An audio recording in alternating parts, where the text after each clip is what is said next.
Buying property in Singapore is probably one of your biggest financial commitment in life. And naturally, there'll be fear. And I would say one of the biggest fear of all, right, is that the price will crash. Especially in today's market, where price is high and people are concerned that the trade tariff may crash the property market. Or even before this trade tariff issue, right, I have been hearing on the ground that price has gone too high and it will crash anytime soon. What I want to say is that no market is completely immune to downturn, but Singapore's property market is quite resilient. You probably have heard many people telling you that Singapore's property market is safe, and I will say they are not wrong to say that. From the macro perspective, it is safe. Why? It is because of the 16 rounds of cooling measures being implemented that prevent excessive speculation and ensure financial prudence amongst buyers. Today, I'm not going to go through all the boring cooling measures. I will only highlight 4 important cooling measures which I think help shape the property market in Singapore. Number 1, ABSD or Additional Buyer Stamp Duty. For people who want to own second property onwards, there will be additional stamp duty to pay. It's 20% for Singaporeans and 60% for foreigners for the first property. Number 2, Seller Stamp Duty. For people who want to flip properties, they will have to pay Seller Stamp Duty if they sell within 3 years from the purchase date. Number 3, Lower Loan to Value Limit. Buyers used to be able to take up to 90% loan for the first property, and it has been reduced to 75% now. Second property loan will only be 45% and cash component will be a minimum of 25%, which I would say is a very significant amount. Number 4, TDSR, also known as Total Debt Servicing Ratio. This limits borrowers' total debt repayment per month and is capped at 55% of gross monthly income. But it used to be 60%. And when it comes to cooling measures, consumers tend to take it negatively, thinking that it's here to bring the price of property down. But in reality, cooling measures help to form a strong foundation for property market in Singapore. Let's have a look at this chart. This is Private Property Price Index or PPI in short. This chart is from 1997 to 2024. So you can see how the price index moved with the crises that happened. In the late 90s, we have the Asian financial crisis or AFC as we know it. Then in early 2000s, we have dot-com bust and SARS. And in 2008, we have global financial crisis or Lehman Brothers crisis. That was the last financial crisis that happened in Singapore. Now, you can see that during all these crises, right, the price index fell by a lot. During Asian financial crisis, price went down by 40% for 8 quarters. During the SARS and dot-com bubble, price went down by 20% for 15 quarters. I would say SARS and dot-com bubble was probably one of the longer crises that happened. During global financial crisis, price went down by about 25%. But you can see after global financial crisis, right, there isn't too much of a price decline anymore. The cooling measures were implemented after global financial crisis, starting from 2009 due to market being too hot. So you can see all these orange color bars, right? They are cooling measures. These cooling measures were not meant to crash the market, but rather control the speed of price growth. Price went up by about 62% from 2009 to 2013. Can you imagine if there were no cooling measures, the price index might have increased 100%. It may sound good to property owners, but from the perspective of the government or even from the country viewpoint, a property bubble will form and it may be a repeat of the Lehman Brothers crisis where everything just came crashing down.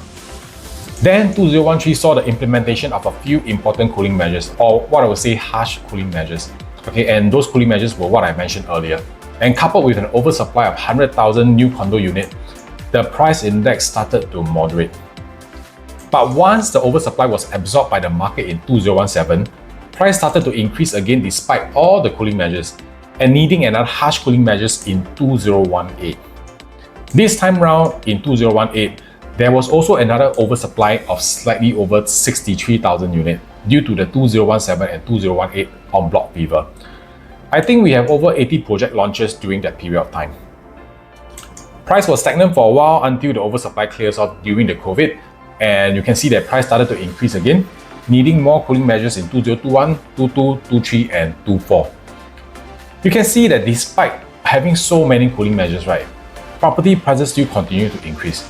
But of course, the increase comes at a slow speed. I can understand why some buyers are waiting for a crash of price to happen, because they are thinking of the pre-2009 era where cooling measures were not introduced yet.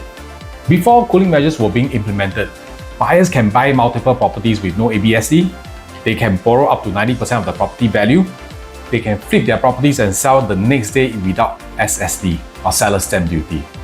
In those days, buyers can turn around and make huge capital gain by flipping their purchases. So when the market was doing fine, everybody is happy.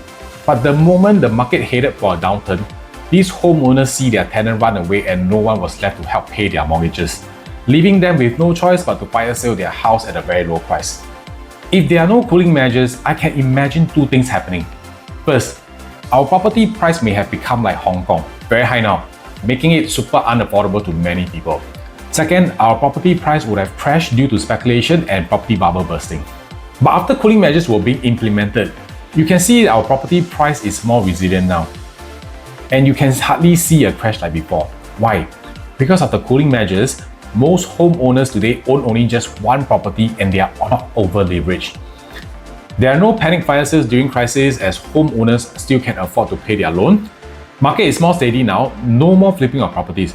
Buyers are looking at long-term growth instead of speculative short-term gain. The market now is mainly own-stay market. Okay, buyers are mainly Singaporeans. You most likely won't see a flight of capital where foreigners sell their properties and take their money elsewhere when there is a downturn. Therefore, there is more protection for genuine homeowners like you now.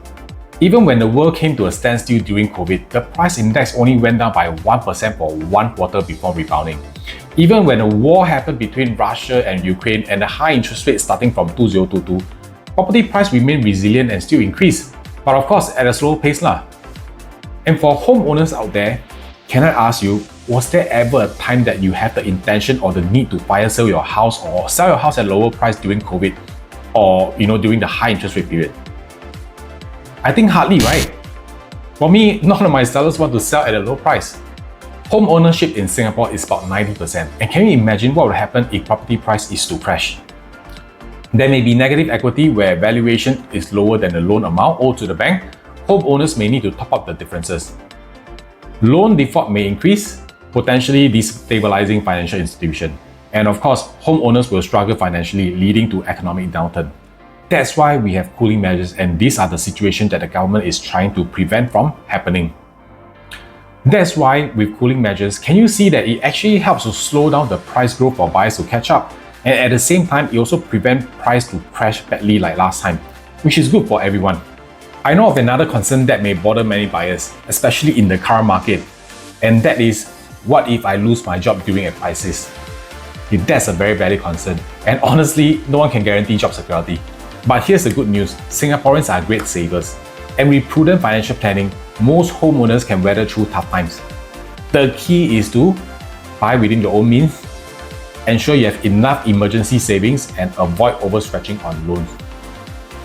Remember, life is unpredictable. Even if there's no crisis today, it doesn't mean that there won't be one in the next few months or in the next few years, right? And that's why I always advise to plan with a crisis in mind. Another aspect that can provide us with some reassurance is the government's commitment to assisting us within its capacity during times of crisis. For instance, during the COVID-19 pandemic, the Singapore government extended support to its citizens by offering financial aid, safeguarding employment, promoting skill developments, and addressing mental health challenges. Similarly, in response to the AI revolution, initiatives like the SkillsFuture Fund empowers individuals to upskill and remain relevant in the workforce. These measures are designed to protect livelihood and enhance well-being during challenging periods. Okay, that's all for this video. I'll see you in the next one.